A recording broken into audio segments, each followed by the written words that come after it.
Dave Brundage, manager of the Sacramento River Cats. I think it was always a passion of mine. I mean, obviously, just the way I played the game, understanding of the game. I think just coming up as a player, being in baseball since I was, 6 years old.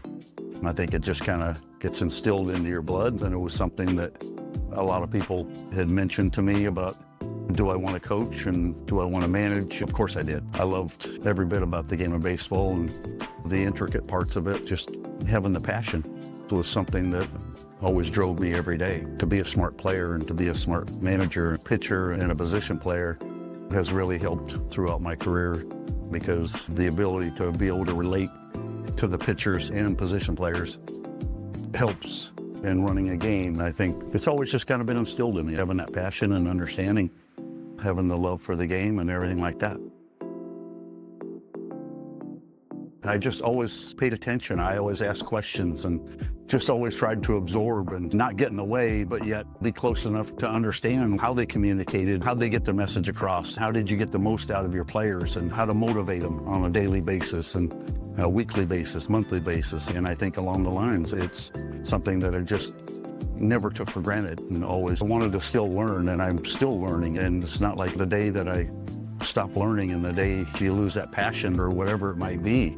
But I think just along the lines of continuing to, even at age 59, I still don't know the game. And I think as soon as you think that you know the game and you're better or smarter is probably the day you need to hang it up, because this game can evolve, and this game has evolved. The changing of the game and trying to adapt is important to me. Not to say I'm not an old school manager. I like to think that I try to adapt along the way and adapt to the people that you work for and adapt to your players. And how do you coach certain players and understanding what makes a player tick, what helps them learn, and how do you get your message across, whether it be tough love or kid gloves or whatever it might be.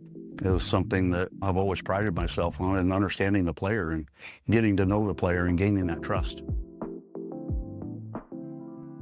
What comes to my mind is the relationships, the friendships, the clubhouses, and the lifelong friends who are around each other for 8 months every single day. Being around and never taking that for granted, I think, is something that's memorable for me. On field, there's a lot of accomplishments. There's a lot of success and failures along the way. One of the things that I really cherish is the friendships and the lifelong relationships that I have, whether it be with coaches or managers or players or friends in the game, and being able to talk the game of baseball every day and understand and learn from each other, I think along the way is probably one of the most memorable things. I mean, I've had success along the way and won championships and had a lot of success. You know, those things kind of die out, but the one thing that kind of always stands in the back of my head is being able to have the conversations with friends about the game of baseball and what brought us together. I think at the start of this, baseball's a funny game because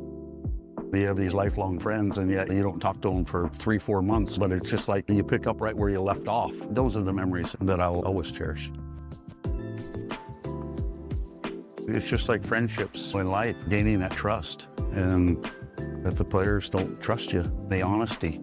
I've always prided myself on being honest and telling whether they like it or not. In the long run, they're going to respect you for it, and they're going to understand that, hey, at least he was shooting me straight. I'm not trying to sugarcoat, not trying to tell us something, trying to build them up or put them down or whatever it might be. I've always prided myself on gaining that trust first, and not necessarily being a friend, but more of a mentor, and trying to gain that trust, understand that there's more to baseball than just baseball. There's an outside life that's very important to all of us, the families and having kids. And I love seeing and hearing stories from former players and former coaches about how their family really is doing and their kids doing. Like, we all like to talk about our kids. It's what we do and it's what we live for. I want to talk about their kids and understanding all the things that we went through and the stories that are raising our kids and how tough it is to raise kids.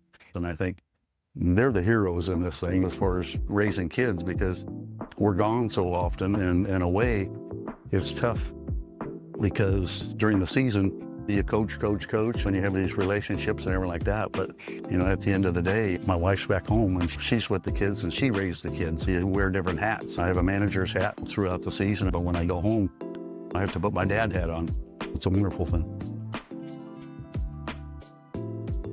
I think the everyday grind, and this is why I tip my cap to our staff. I mean, it's not me, it's them, and they're putting in all the hard work. Watching the players develop, watching the players grow, watching the Elliot Ramoses of my career and how proud you are inside, and there's not a lot of accolades from a manager standpoint or a coaching standpoint.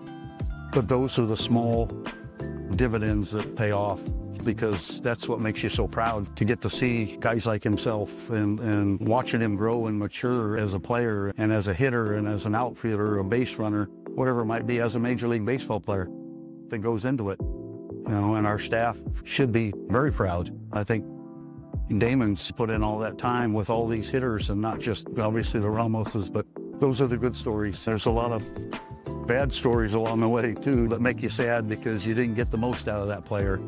Kind of eats at you, and what could I have done different? But that's how we learn, is like, hey, you know what, we got to get the most out of this player. Whether you think this player is going to be a major leaguer or not, that's not my job. My job and our job is to make sure that we try to get the most out of our players on a daily basis so they can have the success at the big league level and help our organization win a championship. I think there's this built-up persona about how, what a lovely lifestyle, and how great this game is. And I agree, I love this game as much as anyone. But it's not as easy as what people think, and there's a lot more that goes into. And I think the things that can get you the most is that, the time you miss away from family, what we give up and what our staff gives up to help this game grow and help our players develop. I think there's so much sacrifice in this game, and it's not what it's all cracked up to be sometimes. It's a grind, and it's tough, and then you have to adapt, and all the challenges that come your way on a daily basis can be very taxing and very challenging at times, but those are the challenges that we welcome on a daily basis. I chose this life, and this is something that, I've made sacrifices along the way that, people I think don't understand. Like, Illy's a professional AAA manager, and yet the time that we've missed away from family, people don't realize how many times I got to see my sons play baseball. My daughter played golf in college. People don't realize that baseball season, theirs is the same time our baseball season is. The things you miss out, things that you want to look back and say, this is something that I miss dearly, and yet I love what I do, and it's something that I'll cherish for the rest of my life.